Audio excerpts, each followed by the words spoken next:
driving well above the speed limit right before the crash.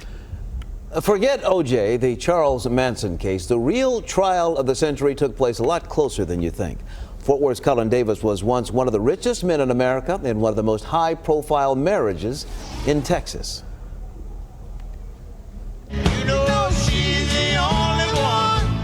They married in 1968. Cullen Davis at the pinnacle of Fort Worth's social set. Wife Priscilla, pretentious, a penchant for bending the rules of polite society.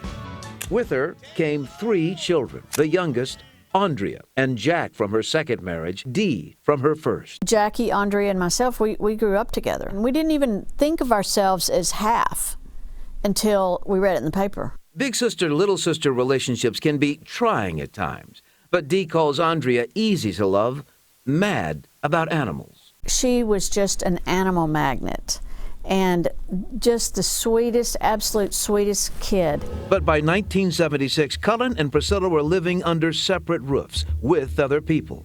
On August 2nd, the judge in their divorce case dealt Cullen a financial setback. Well, I don't remember the details, only the bottom line. He increased my wife's monthly payments somewhat. Up from $3,500 to $5,000 a month, plus more than $50,000 for her legal expenses and other bills. That night, a man wearing a wig, dressed in black, entered Priscilla's mansion home, shot and killed her boyfriend, Stan Farr. Daughter Andrea wounded Priscilla and a family friend. Dee, at a friend's house that night, found a still distraught Priscilla in the emergency room, whispering a warning. She said, Dee, Cullen shot me. I said, okay, I understand. They'll get him. But Cullen insisted he'd been at the movies that night alone, saw Bad News Bears, ended the night at girlfriend Karen Masters, not the mansion. Wasn't me. You've never had a wig? No. Never had any involvement, any kind of plan? No. You're absolutely 100% not guilty of this. That's absolutely 100% right. Prosecutors, though, believe they had their man. At noon today, Publicity moved the trial for the murder of Andrea to Amarillo. Cullen's lead attorney, Houston's Richard Racehorse Haynes, went after Priscilla. Allegations of drug use, wild sex parties.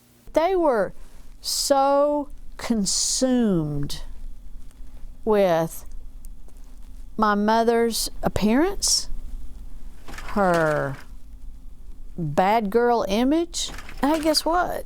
It wasn't about her. It was about a 12-year-old child that was murdered.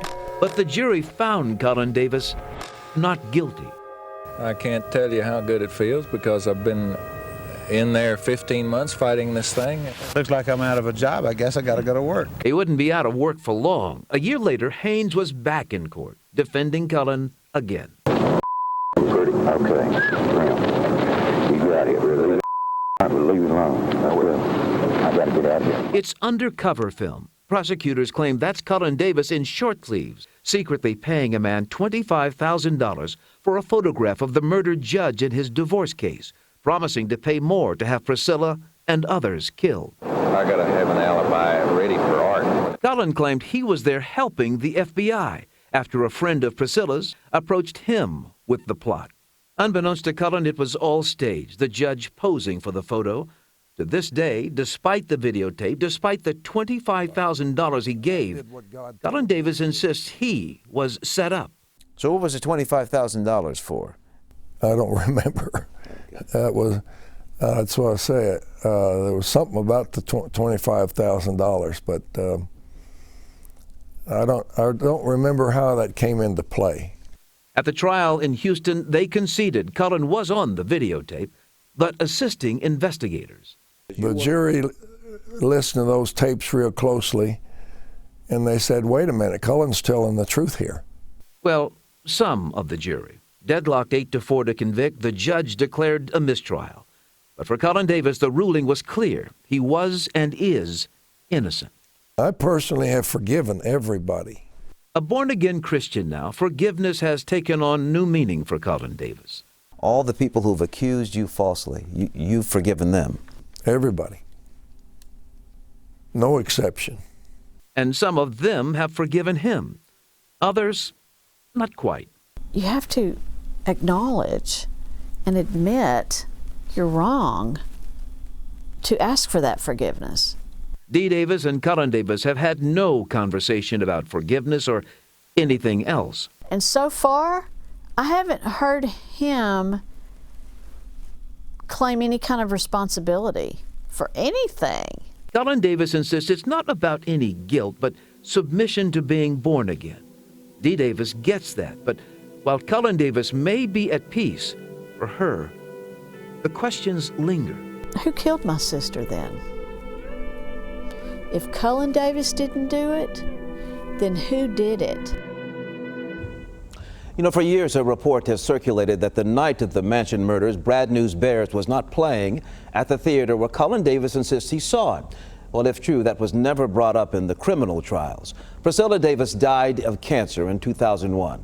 And just a few weeks ago, Cullen Davis's wife, Karen, quietly passed away. To this day, Cullen Davis insists he is innocent. Next at 10, the Cowboys superfans you have to meet, from silver and blue cars to Ezekiel Elliott in ink. Even their kids are named after the team. Don't miss the pregame party right after this.